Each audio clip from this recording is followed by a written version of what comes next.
Big பாஸின் நாயகன், தனக்கென பெண்களோட ஆர்மியை வச்சிருக்கிறாரு.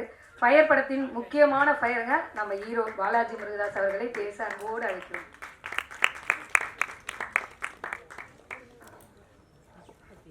இன்னைக்கு சாரிலாம் கட்டியிருக்கீங்க. ஓகே, ஃபர்ஸ்ட் ஆஃப் ஆல் இந்த ஈவெண்ட்டோட ஹீரோ டிகேக்கு வந்து பெரிய வாழ்த்துக்கள் அண்ட் நன்றி. டிகே சாங்கு செம்ம, ரொம்ப நல்லா இருக்கு. அந்த ரெயின் சாங்கும் சரி, அப்புறம் அந்த கல்யாண சாங்கும் சரி, அதில் நடித்தது எனக்கு இன்னும் சந்தோஷம். என்னதான் நம்ம வந்து 12 வயசில் ஆக்டிங் கிளாஸ் போனேன், அதுக்கப்புறம் மாடலிங், அதுக்கப்புறம் பிக் பாஸ். என்ன இருந்தாலும் ஆக்டிங்க்கு வந்து நான் புதுசு தான். ஆக்சுவலாக இந்த படத்துக்கு வரும்போது ஒரு எப்படி சொல்கிறது, ஈரமோ இல்லாத, அதாவது ஒரு பதமாக இருக்கும்ல, அந்த மாதிரி ஒரு களிமண்ணாக தான் வந்தேன். ஏன் நான் என்ன களிமண்ணுன்னு சொல்கிறேன்னா, அந்த களிமண்ணாக இருக்கும்போது அதுக்கு வந்து எந்த ஒரு வேல்யூவும் இல்லை. ஆனால் அதை வந்து அழகாக ஒரு பொம்மையாக்கி இல்லைன்னா ஒரு பானையாக்கி அப்படி வந்து சேல் பண்ணாங்கன்னா அதை வாங்கிறதுக்கு வந்து ஆள் இருப்பாங்க. ஸோ அந்த களிமண்ணாக வந்து என்ன மொத்தமாக டைரக்டர் மட்டும் இல்லை, நம்ம குருஜி, அவர் குருஜின்னு தான் கூப்பிடுவேன். Jeeva sir, the dialogue writer, the co director and every thing. ஒரு சீனும் ஒரு ஃப்ரேமும் வந்து என்கிட்ட இந்த மாடுலேஷன் சொல்லலாம் பாலா, இந்த மாடுலேஷனில் சொல்லலாம், இந்த மாதிரி பண்ணலாம் அப்படின்வாரு. ஸோ அது நான் கேட்டுப்பேன். ஏன்னா ரொம்ப நம்ம மேலே அக்கறை எடுத்து சொல்லுவார். அதுக்கப்புறம் செகண்ட் வந்து கேமராமேன், எப்படி சொல்கிறது, பாலா இந்த ஃப்ரேமில் வந்து செம்மையாக இருக்கீங்க, அந்த ஃப்ரேமில் செம்மையாக இருக்கீங்க, இப்படி பண்ணலாம் அப்படி பண்ணலாம். அவர் கேமராவும் தாண்டி அந்த ஸ்கிரிப்டுக்குள்ளே அவர் காட்டின இன்வால்மெண்ட்டு. அதுக்கப்புறம் of course last but not least நம்ம ஜேஎஸ்கே சார் கால் பண்ணார். இந்த மாதிரி கதை இருக்குதுன்னு சொன்னார். ஆஃபீஸ் போனேன், கதை கேட்டேன். ரொம்ப கொஞ்சம் பயமாக தான் இருந்தது. பட் ஓகே, நம்ம பண்ணலன்னா வேற யார் பண்ணுவா? கசாப் பண்ணமா நடிப்பான், அப்புறம் பார்த்துப்பான், இறங்குவான், பண்ணுவான். அதுக்கப்புறம் வர கான்சிக்வன்ஸை பாராட்டோ கைத்தட்டோ இல்லை சட்டையை பிடிக்கிறதோ அது அப்புறம் பார்த்துப்போம். ஃபர்ஸ்ட் பண்ணுவோம், அவ்வளோதான். அந்த ஒரு ஆட்டிடியூட்ல தான் இறங்கினேன்.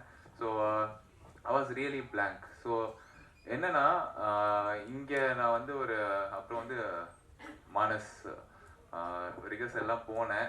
எதுக்கு போனோன்னா எப்படி ஒரு 1 வீக் போயிருப்போம் ரிஹர்சல். ஏன்னா இப்போ நான் டான்ஸ் ஆடுறேன்னா நான் தண்ணி ஆடுறது வந்து பிரச்சனை கிடையாது. நம்மளை சுற்றி வந்து அவ்வளோ டான்ஸஸ் இருக்காங்க, அவ்வளோ பொருள் செலவு இருக்குது. ஒரு நாளில் வந்து ஷூட்டை முடிச்சேன்னா நம்மளால முடிஞ்ச அளவுக்கு ப்ரொடியூசர் சாருக்கு வந்து காசை மிச்சப்படுத்த முடியும். அந்த ஒரு மைண்ட் செட்டு தான். ஏன்னா நாங்கள் காலைல 5 மணிக்கு அதை முடிச்சே ஆகணும். ஸோ முடிஞ்ச அளவுக்கு ட்ரை பண்ணி அந்த ஒரே நைட்டில் அந்த பாட்டை வந்து மேரேஜ் சாங் வந்து முடிச்சிட்டோம். அதுக்கு முழுக்க நம்மளுக்கு வந்து கோரியோகிராஃப் பண்ணி பொறுமையாக என்னை ஹேண்டில் பண்ணி சொல்லி கொடுத்த கோரியோகிராஃபருக்கு ரொம்ப நன்றி. ஸோ இப்போ இந்த களிமண்ணாக வந்து என்ன அப்படியே செதுக்கி ஒரு பெர்ஃபார்மன்ஸ் பண்ண வச்சுருக்காங்க இந்த படத்தில், ஒரு புரியாத சிலை மாதிரி. பட் அந்த எண்ட் ஆஃப் த டே அந்த சிலைக்கு வந்து கலர் தேவையில்லை. அந்த கலர் தான் வந்து நான் கூட நடித்த ஹீரோயின்ஸ். ஏன்னா கலர் இல்லைன்னா நல்லா இருக்காது இல்லை சிலை.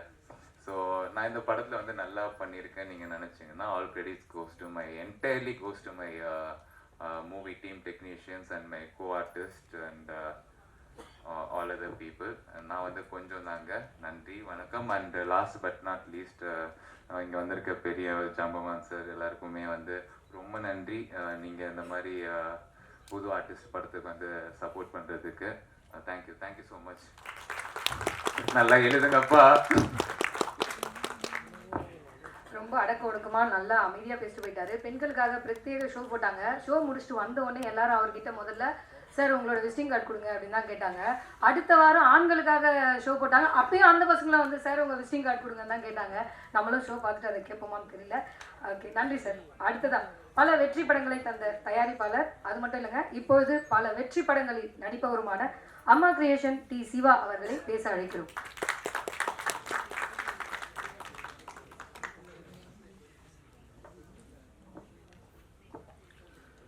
அனைவருக்கும் இனிய மாலை வணக்கம். ஒரு படம் ஆரம்பித்தோடனே டைட்டிலில் உள்ள ஆக்சுவலி மாதிரி நாங்கள் முதல்ல போடுறது ஊடக நண்பர்களுக்கு நன்றி அப்படின்ட்டோம். அது வந்து ஃபார்மாலிட்டிக்காக செய்கிறதில்ல, நம்ம உள்ளன்போடு தான் என்றைக்குமே செஞ்சிட்ருக்கோம். அதனால் ஊடக நண்பர்களோட எந்த விதமான மாற்று கருத்தோ வருத்தமோ இல்லை. சமீபத்தில் வந்த அறிக்கையில் நிறைய விஷயங்கள் சிலரால் திரிக்கப்பட்டு, சிலரால் ஃபோர்ஸ் செய்யப்பட்டு, சிலரால் பேசப்பட்டது. அவர் விளக்கமும் கொடுத்துருக்கோம். இருந்தாலும் ஊடக நண்பர்கள் இருக்கிற அந்த சபையில் அதை நான் திருப்பி ஒரு வாட்டி சொல்லிக்கணும். நான் இன்றைக்கி வந்து குட்டி பிஸ்னஸ் இல்லாமல், சேட்டலைட் பிஸ்னஸும் இல்லாமல், ஆல்மோஸ்ட் இந்தியும் கைவிட்டு போன கண்டிஷன் வந்ததுக்கப்புறம் திருப்பியும் பேக் டு ஃபார்ம் இந்த 2018 மாற தியேட்டர் நம்பி தான் சினிமா அப்படின்ற நிலைமைக்கு வந்துட்டோம். தியேட்டருக்கு ஜனங்கள் வரணும், அவங்க வந்து படம் பார்க்கணும். அப்படி பார்த்தா மட்டும்தான் இந்த இண்டஸ்ட்ரி சர்வைவ் ஆகும். இந்த இண்டஸ்ட்ரி நம்பி இருக்கிறவங்களாம் சர்வைவ் ஆவாங்க. இந்த தயாரிப்பாளர்கள் போடுறதுக்கான வாழ்வாதாரம் எங்களுக்கெல்லாம் தப்பிக்கும். அதனுடைய அடிப்படையில் வாழ்க்கையை பற்றிய பயத்தால் எங்களுடைய வேண்டுகோள் தான் தவிர தியேட்டருக்கு வர வைக்கணும் ஆடியன்ஸை. காலைல 6:30 மணிக்கு ஐயோ போயிடாதீங்கன்னு கத்த ஆரம்பித்தா இப்படி தியேட்டருக்கு கொண்டு வர்றது, இப்படி மக்களை படம் பார்க்க வைக்கிறது அப்படின்றது ஒன்று தான். எல்லா படத்துலேயும் குறை இருக்கணும், இல்லைன்னு சொல்லலை. அதை கொஞ்சம் ஒரு சீராக செய்யணும். அதை கொஞ்சம் ரெகுலேட் பண்ணிக்கலாம். நமக்குள்ள ஒரு சின்ன கோஆர்டினேஷன் வச்சுக்கலாம். ஒரு நாள் 4 நாள் இல்லாமல் பண்ணலாம், அல்லது இந்த வார்த்தைகளை பயன்படுத்தலாம், இந்த வார்த்தைகளை பயன்படுத்த வேண்டாம், சின்ன கோட் ஆஃப் ஆக்ட் மாதிரி பண்ணிக்கலாம் அப்படின்ற நோக்கத்தில் தான் சில முயற்சிகளை எடுக்கிறோமே தவிர இது யாருக்கும் எதிரானதோ அப்படி கிடையாது. ஏன்னா 45 ஆண்டுலாம் நான் பழகி கொண்டிருக்கிற அத்தனை ஊடகம் இங்கே தான் இருக்கீங்க. யாரு கூட என்றைக்குமே மாற்றுக்கிறது இல்லை. எந்த ஒரு ஊடகத்தோடும் நம்ம வந்து என்ன சொல்கிறது, மன வருத்தமோ சண்டையோ போட்டதே கிடையாது. அதெல்லாம் தாண்டி இந்த ஊடகவியலாளர்களோட நமக்கு கருத்து பிரச்சனையே இல்லை. இந்த ஊடகம்ன்ற பேரில் ஊடுருவிய சிலரால் தான் சில பிரச்சனைகள் இருக்குது. அதை களையெடுக்க முயற்சி தான் என்பதை மீண்டும் ஒருவரை தெளிவுபடுத்தி, நான் உங்களுக்கு என்றென்றும் உங்களோடு அன்போடும் நன்றியோடும் ஒரு நட்போடும் இருப்போம் என்பதை மீண்டும் இந்த இடத்துல உங்களை எல்லாத்துக்கும் நான் உறுதிப்படுத்திட்டு இந்த நிகழ்ச்சிக்கு வரேன். இந்த படத்தோட தயாரிப்பாளர் இயக்குனர் JSK என்னுடைய வாழ்க்கையிலே விரல் விட்டு எண்ணக்கூடிய மிக நெருங்கிய நண்பர்களில் ஒருவர் என்றால் கண்டிப்பாக JSK. அவர் வந்து ஒரு நவீன ஹிட்லர்.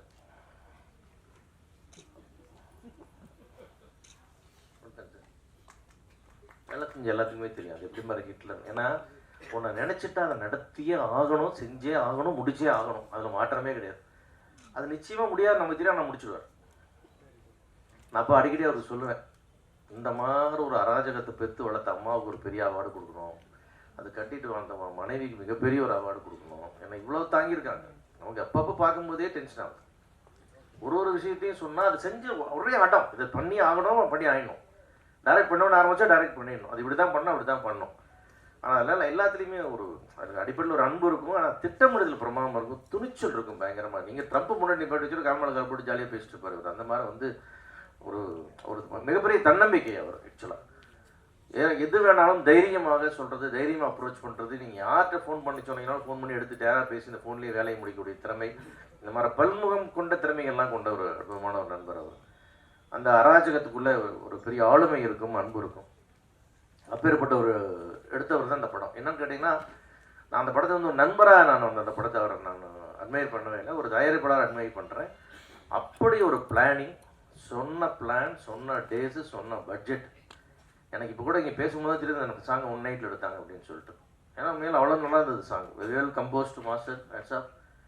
அந்த ஒரு நாளில் ரொம்ப பியூட்டிஃபுல்லாக பண்ணிங்க. அவ்வளோ ஷார்ட்ஸு, ஃப்ரேமிங், மூவ்மெண்ட் எல்லாமே நல்லா இருந்தது. அந்த மாதிரி அவரோட எக்ஸிக்யூஷன் வந்து அந்த மாதிரி இருக்கும். எல்லாமே லொக்கேஷன் பார்த்து நான் 2 நாள் நடிக்க போனேன்.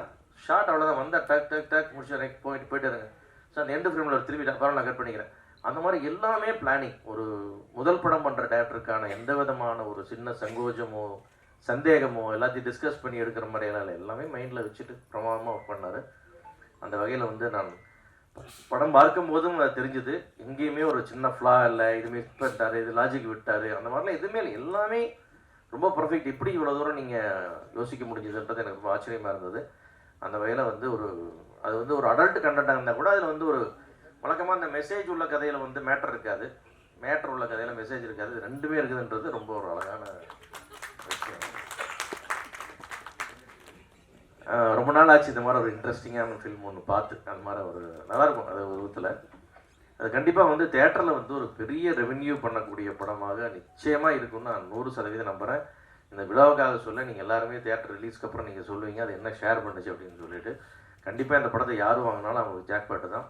அந்தளவுக்கு வந்து தேட்டர் ரெவென்யூக்கான ஒரு தேட்டர் படம் அது முழுக்க ஒரு தேட்டருக்கு வந்து ஒரு மாசாக பார்க்கும்போது அப்படி இருக்கும். நீங்கள் அந்த ஒரு சாங் வாங்கும்போது என்ன ஒரு உற்சாகம் தான் அது படம் பூரா இருக்கும்.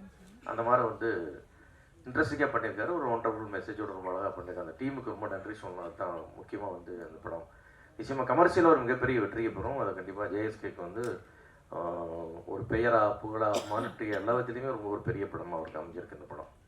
நான் கண்டிப்பாக ஒரு ஏரியா எனக்கு கொடுங்க, நான் ரிலீஸ் பண்ணுவோன்னு கேட்டிருக்கேன். அந்தளவுக்கு வந்து படம் பார்த்து நான் ரொம்ப இம்ப்ரெஸ் ஆகிருக்கேன் இந்த மாதிரி. அதே போல் அந்த படத்துடைய கேமராமேன் சதீஷ், உண்மையாக சொல்கிறேன், நான் ரொம்ப ரீசெண்ட் இயர்ஸில் பார்த்து the best cameraman for the producer and director. என்னுடைய படத்தில் அகடேஸ்வரில் ஒர்க் பண்ணார், ஒரு கோ கேமராமேனாக தான் ஒர்க் பண்ணார். ஆனால் கூட ஒரு அந்த மாதிரிலாம் எடுத்துக்காமல் நான் தான் கேமராமேன்ற மாதிரியே அந்த படம் பூரா வேலை செஞ்சேன். இன்றைக்கி -, டிகிரிஸில் ஒர்க் பண்ணோம், எங்கெங்கேயும் லைட் இல்லாமல் ஒர்க் பண்ணோம், ரொம்ப கடுமலையில் வேலை செஞ்சோம். எல்லாமே வந்து அப்படி ஒரு பவர், அந்த மாதிரி ஒரு ஹேண்ட்லிங் பண்ணுற ஆள், அந்த மாதிரி ஒரு ஒர்க் பண்ண அந்த ஸ்பீடு, அவர் கொடுத்த குவாலிட்டி எல்லாமே வந்து அமேசிங். அது இந்த படம் நான் பார்த்தேன். அதே மாதிரி வந்து ஒரு கண்டிப்பாக வந்து இது ஒரு பட்ஜெட் ஃபிலிமில் பண்ண ஃபோட்டோகிராஃபிலாம் யாருமே சொல்ல முடியாது. It's excellent photography. கண்டிப்பாக வந்து சதீஷ்க்கு வந்து இன்னும் மிகப்பெரிய வாய்ப்புகள், மிகப்பெரிய ப்ராஜெக்ட்டுக்கெல்லாம் கண்டிப்பாக எதிர்காலத்தில் காத்துக்கிட்டு இருக்கு. நானும் எங்கே போனாலும் யாரோட ஃப்ரெண்ட்ஸ்கிட்ட பேசினாலும் சதீஷை பற்றி ஒரு வார்த்தை சொல்லிட்டு வருவேன். ஏன்னா ஏதோ ஒரு படம் கிடைக்கணும். அதில் நடிக்க வந்தபோது தான் ஜேஎஸ்கே அதுவும் அவரும் அதே மாதிரி இம்ப்ரெஸ் ஆகி இந்த படத்தில் ஒரு கேமராமேனை போட்டால் கண்டிப்பாக அவர் கொடுத்த வாய்ப்பு ப்ரமோட் பண்ணியிருக்காரு. Music director டிகெட்ஸ் nice, very song, 2 song ரொம்ப அழகாக இருந்தது. ரீரெக்கார்டிங் ரொம்ப வெரி சென்சிபிளாக பண்ணியிருக்கீங்க. கண்டிப்பாக இந்த படம் உங்களுக்கு ஒரு பெரிய பிரேக் த்ரூவாக இருக்கும். அதே மாதிரி அந்த படத்தில் நடிச்சிருக்கிற அற்புதமான கதாநாயகிகள் 4 பேர் 5 பேர் இருக்காங்க. எல்லாருமே ரொம்ப நல்லா. என்ன அந்த ஸ்டேஜ் ரொம்ப அழகுன்னா எல்லாருமே தமிழ் பேசுகிற கதாநாயகிகள் இவ்வளோ பேர் இருந்து I try to learn Tamil அப்படின்லாம் எல்லாருமே பேசுனீங்க. ரொம்ப சந்தோஷமாக இருந்தது.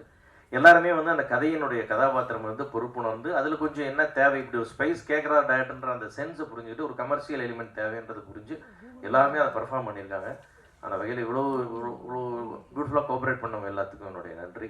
அது மாதிரி அந்த ஹீரோ பார்த்தா நல்லவனா கெட்டவனான்னு சொல்லவே முடியாது. அந்த முகத்தை பார்த்தா அந்த மாதிரி ஒரு முகம். அது அவங்க குரல் வந்து டப்பிங்கில் ரொம்ப எக்ஸலண்ட்டாக இருக்குது. அது படத்தில் பார்க்கும்போது ரொம்ப வாய்ஸ் ரொம்ப நல்லா இருக்குது. ரொம்ப நல்லாயிருக்கு. ஒரு எக்ஸலண்ட் பர்ஃபார்ம் பண்ணியிருக்காரு. ரொம்ப டிஃப்ரெண்ட்டான ஒரு முகமாகவும் ஒரு வித்தியாசமான பர்ஃபார்மன்ஸாகவும் நான் ஃபீல் பண்ணேன். இது இந்த மாதிரி இவர் மாதிரி நடிக்கிறாரு எவர் மாதிரி இல்லாமல் ஒரு புது மாதிரியான ஒரு நடிப்பு ஒன்று கண்டிப்பாக அந்த படத்தில் கொடுத்துருக்காரு. நிச்சயமாக இந்த படம் தமிழ் சினிமாவில் ஒரு மிகப்பெரிய ஒரு இடம் அவருக்காக காத்துக்கிட்டு இருக்குங்கிறது என்னால் உறுதியாக சொல்ல முடியும். நிச்சயமாக ஆல் தி பெஸ்ட் பாலாஜி. அந்த மாதிரி வந்து இந்த படத்தோட எடிட்டர் பியூட்டிஃபுல்லாக இந்த படத்துக்கு வந்து எப்படி இருக்கணுமோ அந்த கட்டிங் என்ன கிறிஸ்பாக இருக்கணுமோ அதை பர்ஃபெக்டாக கொடுத்துருக்கீங்க நீங்கள். ஏன்னா திரும்ப லேகோட அந்த படத்துக்கு எடுத்துரும். அது இல்லாமல் நீங்கள் ரொம்ப அழகாக பண்ணியிருக்கீங்க. அதே மாதிரி Jeeva wonderful co director, writer, everything. படமே அவருதுன்ற மாதிரி எடுத்து போட்டு வேலை செஞ்சார்.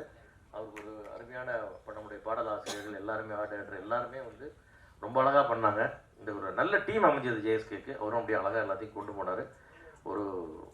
ஒரு பட்ஜெட்டில் பண்ண படம் ஒரு மாபெரும் வெற்றி அப்படின்றதுக்கு இந்த வருஷத்துக்கான ஒரு உதாரணமாக இந்த படம் நிச்சயமாக இருக்கும் என்று கூறி அனைவருக்கும் வாழ்த்து கூறி வருகிறேன். நன்றி.